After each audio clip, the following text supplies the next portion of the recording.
नहीं आएगा, new pension scheme हम बंद करेंगे, ओल्ड पेंशन स्कीम लाएंगे।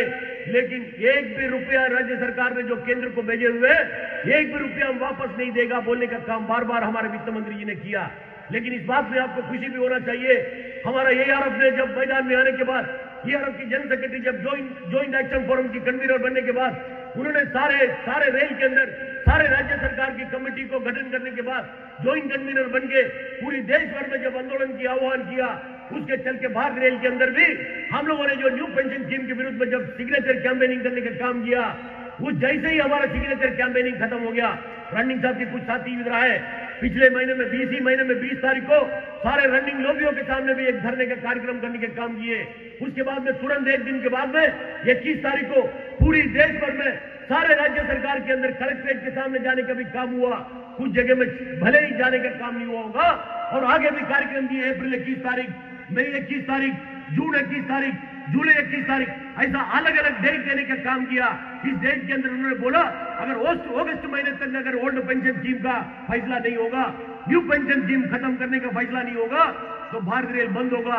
ये ऐलान हमारा महामंत्री करने के बाद, लाल झंडे के लोग बोलने के बाद बहुत खुशी की बात यह है, अभी निर्मला सीतारामन मैडम हमारा जो आदरणीय वित्त मंत्री जी है, उनकी भाषा बदल गया। उन्होंने, शायद आपने कुछ दिन पहले देखा होगा, उन्होंने कहा कि न्यू पेंशन स्कीम के अंदर कुछ तो समस्या है, हमको कुछ तो पढ़ाई करना पड़ेगा, कुछ तो कमेटी का गठन करना पड़ेगा।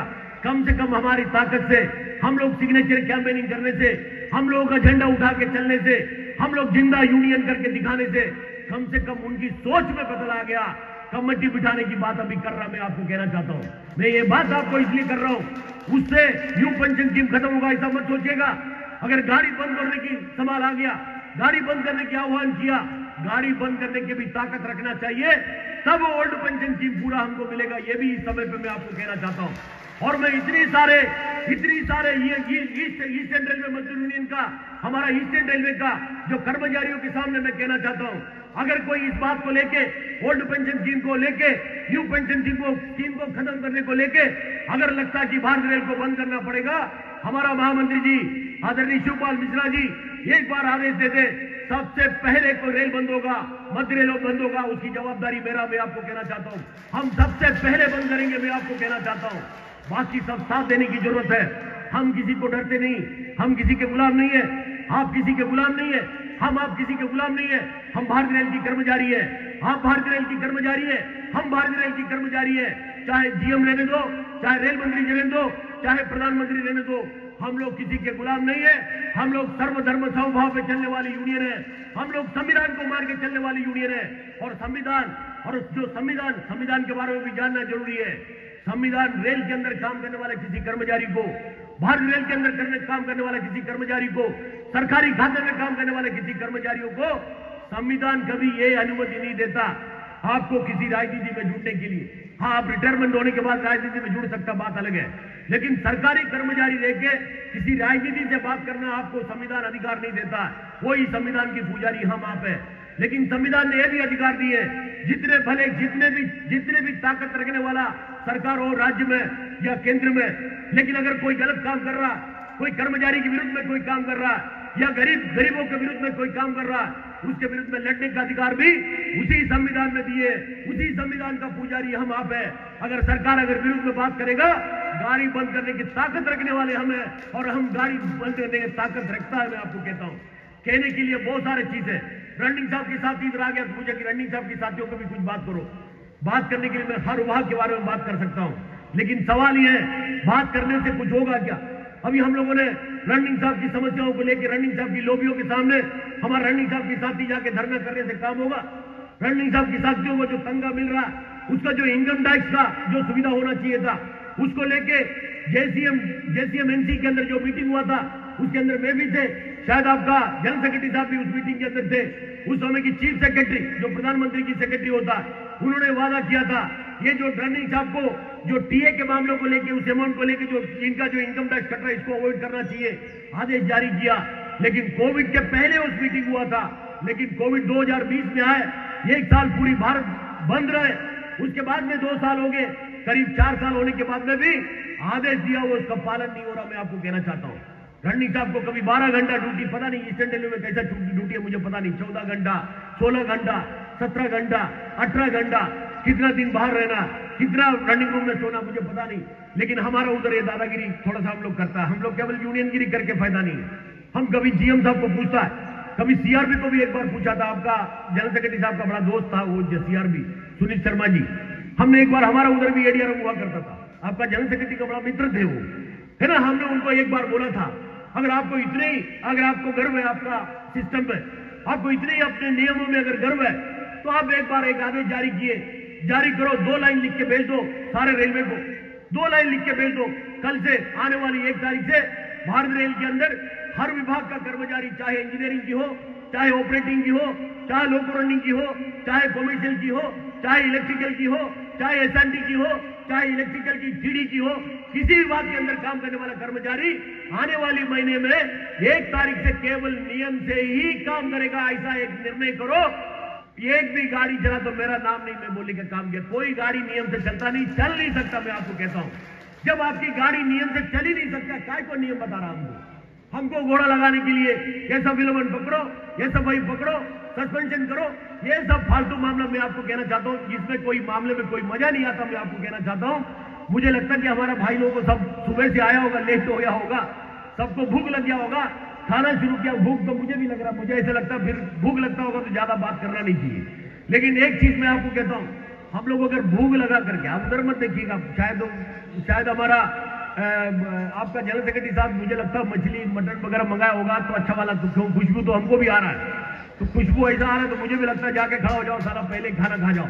लेकिन एक चीज मैं आपको कहता हूं, खाना खाने के चक्कर में अगर रहेगा तो फिर हमारा जो सरकार सही ढंग से काम कर रहा है, क्योंकि उनको मालूम है खाना अच्छा आएगा तो हमारा नजर वहां जाएगा। पहले के जमाने में कभी गाड़ी में जाता था, कहीं चलता था, कभी आता था, बड़ा मजा आता था, क्योंकि हमको आंख दिए। आप लोगों के पास भी 2 आंखें, मेरे पास भी 2 आंखें, है ना। हम लोग को दिखता बराबर, सामने कौन बैठा है, कौन आ रहा, कौन जा रहा, सब दिखता। लेकिन आजकल का जमाना थोड़ा सा बदल गया। कहीं भी किसी गाड़ियों में जाओ, कहीं स्टेशन में बैठो, कहीं बस स्टॉप पे बैठो, या घर के कॉमन में भी बैठो, उधर भी अगर 50 लोग रहेगा, है ना, फैमिली के सदस्य रहेगा नीचे, ऐसा कोई इंसान नहीं रहता जिसके हाथ में मोबाइल नहीं रहता, है ना। जहीब रहेगा जैसे उसके पास मोबाइल रहेगा। मैं तो लोकल में देखता हूं, मैं ज्यादा लोकल में सफर करने वाला, अगर बगल में भी कोई बैठा, अपन उसके चेहरे भी देखो, लेकिन वो अपने तरफ नहीं देखता, वो अभी वो अपने मोबाइल के अंदर बड़ा बिजी रहता, पता नहीं क्या है, कुछ तो छोड़ रहा है, कुछ तो ले रहा है, दे रहा है, ले रहा है, दे रहा है, ले रहा है, क्या दे रहा है, क्या ले रहा है, पता नहीं। मुझे कभी कभी ऐसा लगा अगर अपने बाप भी बैठेगा बाजू में, वो देखेगा नहीं, साला वो बाप बैठा क्या माँ बैठा, साला मोबाइल के अंदर ही उसकी चिंता है, क्योंकि सारे काम मोबाइल में।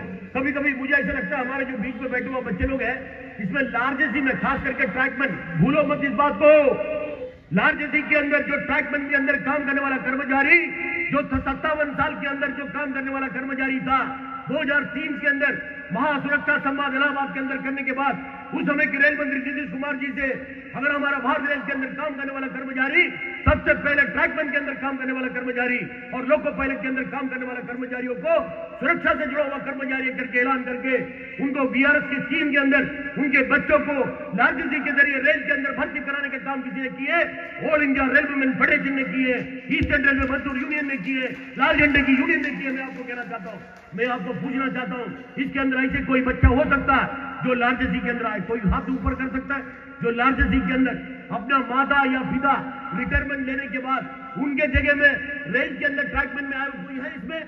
कोई है इसमें? कोई नहीं, ऐसा नहीं हो सकता। कोई है इसमें? अरे आवाज तो करो ना यार, मैं हूं। कोई है? 1 2 लोग, कितने? 3 4 5, कितने? 5। कुछ लोग शर्माता होगा काय के लिए बताने का, लेकिन शर्माता काय के लिए यार? आपका पिताजी तो बीआरएस लेके घर में बैठे, साला उनका पेंशन भी मिल रहा, आपको नौकरी भी मिला, शर्माता किस बात के लिए? लेकिन सबसे ज्यादा खुशनसीब यही लोग हैं, सबसे ज्यादा खुशनसीब यही लोग हैं। अपने माता पिता जो रेल के अंदर काम कर रहा था उनको बीआरएस दिला के, सही सलामत पेंशन दिला के, उनके जगह में अपने बच्चों को किसी ने नौकरी कराने की हिम्मत की है, यही लाल झंडे की यूनियन ने की है। ये मैं आपको बोलना चाहता हूं। लेकिन नौकरी जिसको मिला, नौकरी जिसको मिला, मुझे नहीं पता कि उसके घर के अंदर ईआरएमई को फोटो लगाया। मैं अमित गौर जी का फोटो लगाने की बात नहीं कर रहा हूं। मैं अगर इनके घर में ईआरएमई का, ईस्टर्न रेलवे मजदूर का फोटो है क्या मुझे पता नहीं, ऑल इंडिया रेलवे फेडरेशन की फोटो है क्या मुझे पता नहीं, लेकिन जिन बच्चों को इस जरिए नौकरी पे लगा, उस बच्चे यूनियन से कितनी मोहब्बत करते मुझे नहीं पता। लेकिन सारे ट्रैकमैन के अंदर काम करने वाला कर्मचारी जरूर ये सवाल करता है, आज लार्जेसी बंद हुआ, ईआरएमई क्या कर रहा है, अमित गौर जी क्या कर रहा है, ईआरएमई का प्रेसिडेंट क्या कर रहा है, यूथ का लोग क्या कर रहा है, लाल झंडे की लोग क्या कर रहा है, घंटा करेगा क्या, आपको समझ में आने की जरूरत है। ये बंद किसने किए, चला के दिए थे किसने, दिए थे यूनियन वालों ने, बंद किए सरकार ने, बंद किया कोर्ट ने, बंद किया सुप्रीम कोर्ट ने, बंद किया हाई कोर्ट ने, बंद किया कैट ने। क्यों बंद किए? ये अडानी अंबानी की कंपनी नहीं, ये भारत रेल है, ये सरकारी उद्योग है, यहां नियम चलता। मेरा बच्चा नौकरी पे लग गया तो बाजू वाले के बच्चे को नौकरी लग गया, तो मैं सोचता मेरा जो एज का, मेरा उम्र के बारे में सरकार ने जो कहा था, एक दिन बढ़ गया तो क्या हो गया, एक ही दिन तो बढ़ा, तो मेरा बच्चे को भी लगना चाहिए। नियम में नहीं बैठता, सरकार ने रिजेक्ट किए, मैं चला गया कोर्ट में, या हमारे कर्मचारी गया कोर्ट में, कर्मचारी गया कैट में, तो कैट ने, वो हाई कोर्ट ने, सुप्रीम कोर्ट ने बोलने का काम किया। जो भारत रेल के अंदर लार्जिसी के नाम से जो ट्रैकमैन के बच्चे, जो लोको पायलट के बच्चे, उसके बाद में फेडरेशन ने अपनी आदत, अपनी पूरी ताकत लगा के करीब 12 विभागों को उसके अंदर जोड़ने का काम किया था। सीएनडब्ल्यू हो, एसएनडी हो, कारखाना हो, लोको शेड हो, टीडी हो, कितने कितने विभागों को, ऑपरेटिंग हो, सबको जोड़ने का काम किया। तो कोर्ट ने बोला ये लाल झंडे की दादागिरी है, ये अपने पीछे के रास्ते से हमारे रेल के अंदर घुसने का काम कर रहा है, इसको बंद करो। अगर कोर्ट के आदेश से बंद हुआ, मैं आपको कहना चाहता हूं, आपको समझ में आना चाहिए सारे बात को, तब आपको होश आएगा, तब आपको लगेगा कि लड़ने की जरूरत है। मैं आपको कहना चाहता हूं, आज ईस्टर्न रेलवे के अंदर इंजीनियरिंग की क्या स्थिति मुझे नहीं पता, जहां कहीं भी जाएगा, पहले के समय में एक गैंग हुआ करता था, एक एक गैंग हुआ करता था, एक गैंग के अंदर उस समय में 50 गैंगमैन हुआ करता था, ट्रैकमैन हुआ करता था, कितना 50, एक एक गैंग के अंदर 50-50, इधर तो एक एक गैंग के अंदर 15 भी नहीं होगा, अभी है क्या, 15 है, 15 नहीं है, 10 है, 10 भी नहीं है, बताओ, हाँ 7 है, अरे वाह, 7-2, चलो। इधर तो अभी ट्रैकमैन में एक बैच में कितने हैं, एक गैंग में कितने, 7 लोग हैं, कितना, 7 लोग। बहुत सारे इंजीनियरिंग विभाग के अंदर मैंने देखा, जो हमारा जो ट्रैकमैन की जो साथी है ना, जो ट्रैकमैन का काम ज्यादातर कॉन्ट्रैक्ट लेबर से करवाया जाता है। इस रेल में कॉन्ट्रैक्ट लेबर आ गया क्या, आ गया, कॉन्ट्रैक्ट लेबर से काम कराता है। फिर हमारे जो ट्रैकमैन के अंदर जो काम कर रहे हैं, उनका काम बच गया क्या, उनसे बावटा वाले का काम कराता है। बहुत सारी जगह मैं देखता हूं, जो ट्रैक के अंदर जो 7 लोग 8 लोग बजा, उसका काम क्या है, बावटा वाला काम, सेफ्टी वाला काम, सुरक्षा वाला काम। और जो ट्रैकमैन का काम कौन कर रहा है, ठेकेदार का कर्मचारी कर रहा है। वो भी इंसान है, उनको भी कोई माँ है, उनको भी कोई बाप है, उसको भी धरती में जीने का अधिकार है। हाँ, सिर्फ इतना कि किसी गरीब घर में जन्म हुआ, जितने हम लिखे पढ़े उतने वो भी लिखे पढ़े, लेकिन उसको ट्रैकमैन के अंदर कॉन्ट्रैक्ट लेबर के नाम से लाने के बाद मुझे नहीं लगता कि जो न्यूनतम वेतन, जो वेस्ट बंगाल जो कह रहा है कि न्यूनतम वेतन ये मिलना चाहिए, या केंद्र सरकार जो कह रहा है इसकी न्यूनतम वेतन इतना मिलना चाहिए, उतना उस कर्मचारी को मिल रहा है कि मिल रहा, मुझे शंका है। अगर नहीं मिल रहा है, हम आपकी जवाबदारी है, वो गरीब इंसान इस धरती में जीने का उनको भी अधिकार है, उनको भी माँ है, उनको भी बाप है, जितनी हमारे घर में लोग हैं उतनी उनके भी घर में है, जितनी आइटम अपने शरीर में उतनी आइटम उनके पास भी है, तो उनको भी जीने का अधिकार है, उसको भी मिनिमम वेजेस दिलवाने की जवाबदारी बड़े भाई के नाते हम आपकी है, हम उसमें भी ध्यान रखना चाहिए। मैं आपको कहता हूं, आज किसी भी ऑफिसर से बात करेगा, पहले के समय में ट्रैक मशीन हुआ करता था, है ना, जोनल की सीनियोरिटी, पूरी जोन के अंदर 15 ट्रैक मशीन अलग अलग टाइप की, है ना, बैलेंस डालने वाला, बैलेंस घुसाड़ने वाला, घास निकालने वाला, पटरी डालने वाला, फिर आपका स्लीपर डालने वाला, क्या क्या आइटम है पता नहीं, अलग अलग मशीन हमारे बीच में है। लेकिन पहले मशीन कम हुआ करता था, कर्मचारी ज्यादा हुआ करता था, लेकिन अभी एक एक रेल के अंदर, अभी हमारे उधर 2024 तक 250 मशीन आने वाला, 250 मशीन, एक एक मशीन 5-5 करोड़ का है, 250 मशीन। मैंने पीसी को पूछा, इतना मशीन लाने के बाद ट्रैकमैन, हमारा ट्रैकमैन साथी क्या करेगा, तो उन्होंने बोला कि रेलवे बोर्ड की पॉलिसी है, आगे आने वाले दिनों में इंजीनियरिंग के अंदर ट्रैकमैन का संख्या बहुत कम रहेगा। मतलब रेलवे का पॉलिसी है, शायद पीयूष गोयल जी रेल मंत्री थे, आप याद करो, पीयूष गोयल जी रेल मंत्री थे, उन्होंने बोला था आने वाले दिनों में इंजीनियरिंग के अंदर पूरा मॉडर्नाइजेशन होगा, पूरा मैकेनाइजेशन होगा, कर्मचारी की संख्या बिल्कुल कम होगा, उन्होंने बोलने का काम किया। आज पूरे की पूरी मशीन लाया जा रहा है हमारे बीच में, मशीन लाने के बाद आज हमारे जो ट्रैकमैन की संख्या दिख रहा है, ये बिल्कुल आपको एकदम नीचे के तौर पर दिखेगा, मैं आपको कहता हूं। इसलिए ताकत बना के रखने की जरूरत है। हमारे देश के अंदर बेरोजगारों की संख्या है, हमारे देश के अंदर इतनी सारे बेरोजगार है, उनको नौकरी नहीं मिल रहा है। विदेशों में जाके देखेगा, यूरोप साइड में जाके देखेगा, या बाहर की साइड में जाके देखेगा, काम है लेकिन काम करने वाला नहीं है। लेकिन हमारे इधर काम करने वाला है लेकिन काम नहीं है, दोनों को हम लोग कंपेयर नहीं कर सकता है। कुछ दिन पहले आपने देखो, आप लोग सब अखबार पढ़ने वाले लोग हैं, जर्मनी में हड़ताल हो रहा, आपने देखा जर्मनी में रेल बंद हो गया, हवाई जहाज बंद हो गया, एक साथ में बंद हो गया। कुछ दिन पहले से फ्रांस से सारा बंद है, पेंशन की बात को लेकर फ्रांस के अंदर बंद है। फ्रांस के अंदर क्या पेंशन है? पेंशन का स्थिति को सुधारने की बात वहां का प्रेसिडेंट डेविड मैक्रोन साहब कर रहा है। लेकिन दूसरा भी आपने देखा होगा, उधर की रिटायरमेंट एज 62 है, वो 64 करने जा रहा है, तो उसके विरुद्ध में लोग मैदान में उतर रहा है। यूके के अंदर, लंदन के अंदर हफ्ते में 2 बार बंद है। अब देखो बंद होते जा रहा है। अभी 3 दिन पहले आपने देखा होगा इसराइल, अभी आप सोचता होगा भारत रेल के हम ट्रैकमैन कर्मचारी हैं और ट्रैकमैन की कॉन्फ्रेंस है, साला इसराइल की बात कर रहा है, जर्मनी की बात कर रहा है, फोकट का फ्रांस की बात कर रहा है, हमारे इधर की बात कर रहा है। ये हो सकता है आपके दिल में, मैं ये बात आपको इसलिए कर रहा हूं, हमारे इधर ही थोड़ा यूनियन जिंदा है। कहां यूनियन जिंदा है? हमारे पास ही यूनियन जिंदा है। बाकी जितने भी यूरोप देश विदेश में जितने भी जॉब यूनियन थे, सारे यूनियनों को खत्म करने के काम किए। हमारे भी यूनियन को खत्म करने के चक्कर में जो सरकार ने 44 कोड जो लेबर कोड है उसको 4 कोड में बदलने जा रहा है। अगर वो 4 कोड में बदल दिया, हम आप यूनियन की बात नहीं कर पाएगा, हम आप अधिकार की बात नहीं कर पाएगा, हम आप 8 घंटे की बात नहीं कर पाएगा, हम आप ट्रैवलिंग अलाउंस की बात नहीं कर पाएगा, हम आप नाइट ड्यूटी की बात नहीं कर पाएगा, हमारे पूरी अधिकार खत्म किया जाएगा। मैं आपको कहता हूं, इसीलिए हमको यूनियन की ताकत को बढ़ाने की जरूरत है। आज सरकार को मालूम है, बीच में आपको मालूम है प्राइवेटाइजेशन करने की बात की है सरकार ने, हम सारे गाड़ियां प्राइवेट कर देंगे, 150 गाड़ी बेच देंगे, 400 स्टेशन दे देंगे, हम ग्राउंड दे देंगे, हम इंस्टीट्यूट दे देंगे, क्या क्या स्कूल दे देंगे, ये दे देंगे, वो दे देंगे, जो दिखा सब दे देंगे। ये कहने वाला सरकार दे नहीं पाया।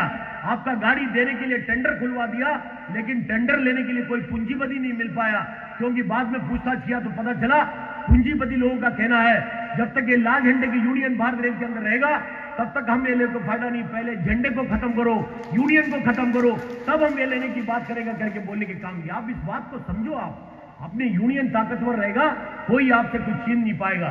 इसलिए मेरे आपसे कहना है, अगर आपको जिंदगी जीना है, आने वाली पीढ़ी को सही सलामत देखना है, मैं जब जो नए न्यू पेंशन स्कीम के लोग हैं, जो 2004 के बाद में जितने भी रेल के अंदर भर्ती हुए लोग हैं, जहां कहीं भी जाएगा तो उनके तरफ देखेगा, मुझे ऐसा लगता है कि आने वाली जनरेशन है ना, आने वाले दिन देश को चलाने वाले लोग हैं, रेल को चलाने वाले यही लोग हैं। अगर आप नहीं समझा तो कौन समझेगा? आप उस दिन याद करो जो मार्च 22 2020 उस दिन को याद करो। पूरी दुनिया वालों ने कोविड के चक्कर में भारत के अंदर भी लॉकडाउन किए। लॉकडाउन करने के बाद सरकारी अस्पताल के भी डॉक्टर लोग भाग गए, पता नहीं इधर आपके वेस्ट बंगाल के डॉक्टर लोग भाग गए कि मुझे नहीं पता, लेकिन हमने देखे डॉक्टर को भी नहीं पता था कोविड क्या होता, सारे लोग भाग गए। लेकिन हमारा भारत रेल की कर्मचारी है, 22 तारीख को बंद हुआ, शायद 22 तारीख को अंदर रहा होगा, मैं आपको कहता हूं। लेकिन 23 तारीख से भारत रेल की कर्मचारी मैदान में काम कर रहा है। ऐसा इतनी ईमानदारी, अपनी जान को परवाह न करते हुए काम करने वाला कोई कर्मचारी होगा कहीं दुनिया में नहीं हो सकता, मैं कह सकता हूं। आप इंजीनियरिंग की कर्मचारी है, हमारा बहुत बड़े मंडल के डीआरएम साहब ने कहा, इंजीनियरिंग जो कोविड के समय में जिस समय में लॉकडाउन हुआ उस समय में भारत रेल के अंदर सबसे ज्यादा किसी ने काम किया, उन्होंने यही भाषण में बोला, सबसे ज्यादा किसी ने काम किया होगा इंजीनियरिंग के लोगों ने काम किया। उसका कारण है गाड़ी अगर चलता रहेगा ब्लॉक नहीं मिलता है ना। जब गाड़ी चल नहीं रहा था, केवल मालगाड़ी चल रहा था, कोई लोकल नहीं चल रहा, कोई सबर्बन नहीं चल रहा, कोई मेल एक्सप्रेस नहीं चल रहा, तो ब्लॉक ही ब्लॉक था, सिर्फ मालगाड़ी चलाना था तो पूरा ब्लॉक ही ब्लॉक था। वो डीआरएम साहब ने अखबार में क्या छपा, इंजीनियरिंग की कर्मचारियों ने इस कोविड के समय में 100 दिन में 1000 दिन के काम किए, 100 दिन में 1000 दिन के काम किए, अखबारों में छप के मैं कहता हूं। इसका मतलब ये ट्रैकमैन से 10 ट्रैकमैन के बराबर काम करा है, इस चीज को मत भूलिएगा।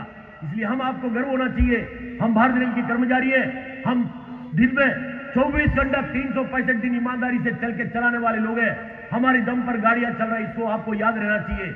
दूसरी एक चीज मैं आपको कह सकता हूं, जो भारत रेल के अंदर सबसे कम दाम में, सबसे चीप फेयर में पूरी दुनिया में कोई ट्रांसपोर्ट सर्विस है तो भारत रेल है।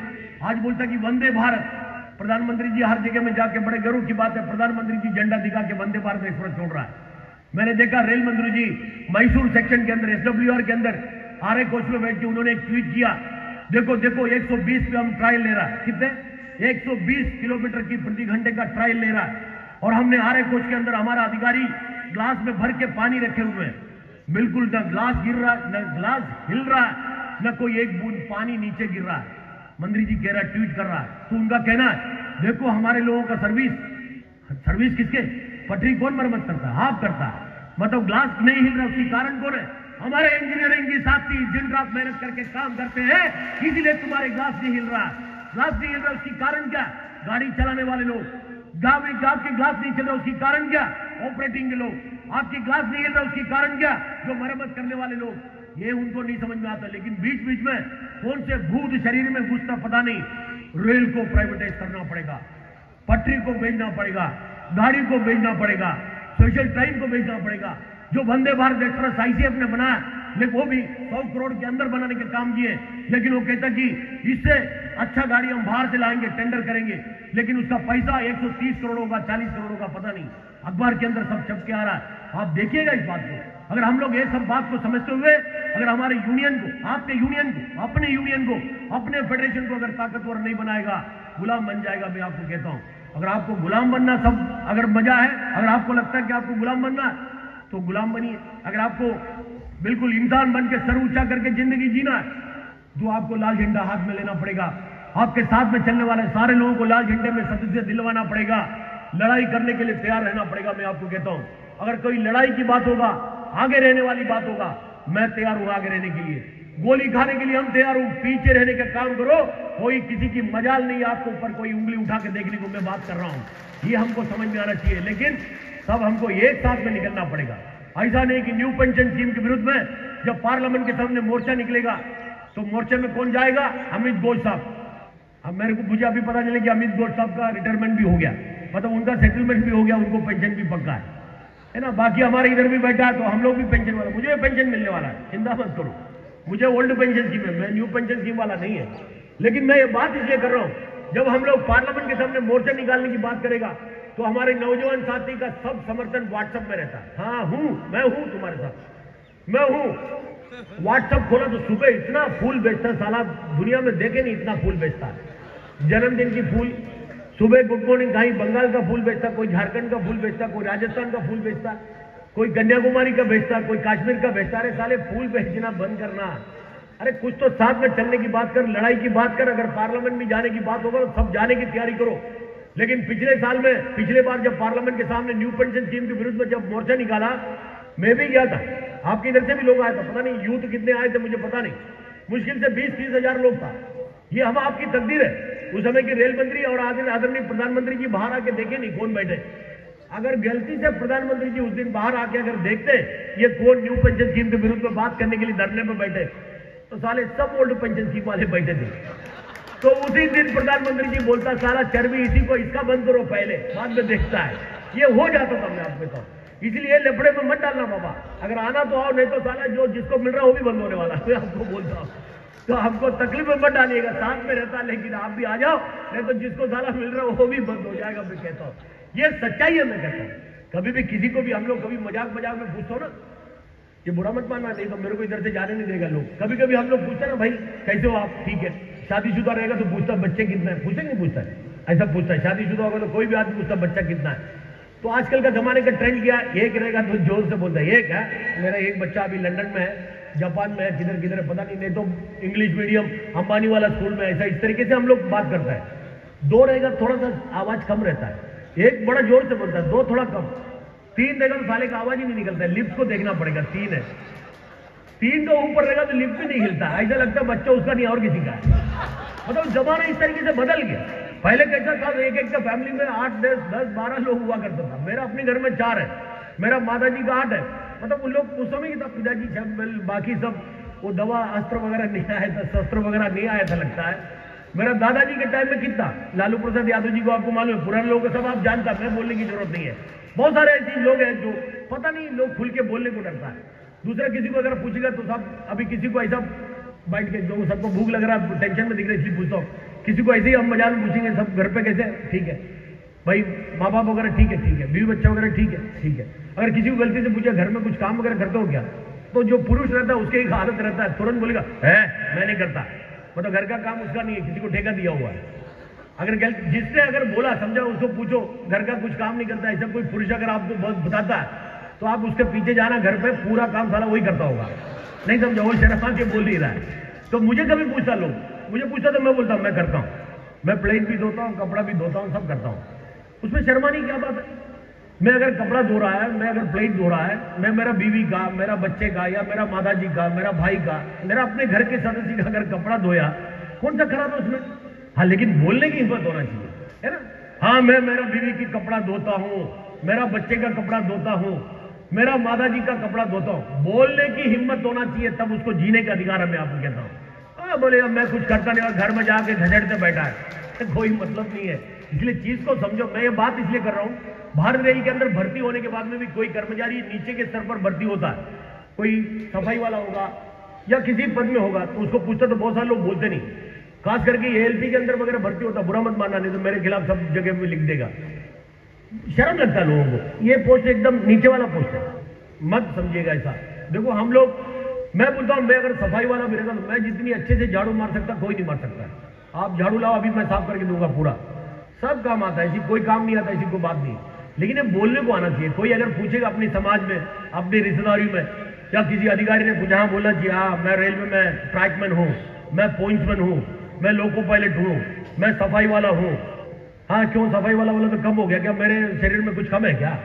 बोलो तुम्हारे पास जितना उतना मेरे पास भी है, बताओ। और तुमने जितने लिखे पढ़े उससे थोड़ा ज्यादा लिखे पढ़े हम भी है। हाँ लेकिन इतना है, हमारे देश के अंदर बेरोजगार बहुत ज्यादा है, इसलिए इतना लिखा पढ़ी करने के बाद में भी ये नौकरी करने के लिए आना पड़ रहा है हमको। इसलिए हमें गर्व है, हमें गर्व है। अगर जिस देश के अंदर 20 करोड़ बेरोजगार है और 12 लाख में से एक कर्मचारी बन के अगर भारत रेल के अंदर आया, हमें गर्व है। हम पहलवान नहीं, हम कहीं लॉटरी मिले हुए लोग हैं, इसलिए हमको नौकरी मिला। ये समझदार रखते हुए अपनी ईमानदारी से अगर 8 घंटा नौकरी करने की अगर तैयारी रखता है और बाकी जो 16 घंटा जो घर के हैं उसमें से अगर 5% समय अगर हफ्ते में अगर 3 दिन भी अगर यूनियन को देने की तैयारी है, हमारा सस्ता भी जिंदा रहेगा, हमारा भारत रेल भी सही सलामत चलेगा, हमारे ईआरएमयू, हमारे लाल झंडे की यूनियन भी बिल्कुल शक्तिशाली करके चलेगा। कोई मजाल नहीं है किसी को आपके तरफ नजर उठा के देखने की। मैं बात कर रहा हूं, मैं इसलिए ज्यादा समय नहीं लेते हुए, मुझे मालूम है बहुत सारे लोगों का जो बात मैं इधर कर रहा है, मैं इधर बात कर रहा हूं तो ऐसी दिखना चाहिए ना। तो बहुत सारे लोगों को मुंडी इधर है, मतलब बिरयानी किधर है उधर ही है। तो मैं समझ गया, अभी मैं ज्यादा बात करेगा तो मुंडी नहीं, शरीर भी उस तरफ हो जाएगा। तो मैं बोला इतना मैं आपको बेकार नहीं करना चाहता, फिर अगली बार आप बुलाएगा नहीं, अगर आ भी गया तो फिर आपको बिरयानी की तरफ नजर रहेगा, इसलिए मैं उतना आपको परेशान नहीं करना चाहता। लेकिन मैं आपको कहता हूं यूनियन को मजबूत करो, नहीं तो हम आप गुलाम बनेंगे। हम आपको गुलाम नहीं बनना है, तो मजबूत रहना है। मजबूत रहने के लिए हमारा यूथ और महिलाओं के अलावा हो नहीं सकता। जब आप और दोनों जुड़ गया तो यूथ और महिला एक साथ में आ गया तो यूनियन मजबूत आ गया। तो चिंता करने की जरूरत नहीं। अगर जरूरत पड़ा तो सरकार भी बदल जाएगा, मैं आपको कहना चाहता हूं। जरूरत पड़ा सरकार भी बदल जाएगा, मैं आपको कहना चाहता हूं। आपकी तालियों में भी कंजूसी है। हमारा उधर के लोग क्या, बहुत सारे लोग तंबाकू खाता है, इधर है क्या वो खाता है क्या? मतलब बच्चे लोग भी खाना शुरू किया क्या? नहीं, मतलब तंबाकू हाथ में लिया तो फिर तालियां नहीं बजा सकता है, तो ये रहेगा तो कैसे तालियां बजाएगा? उधर जिंदाबाद करते तो भी बहुत कम लोग जिंदाबाद करता है, क्योंकि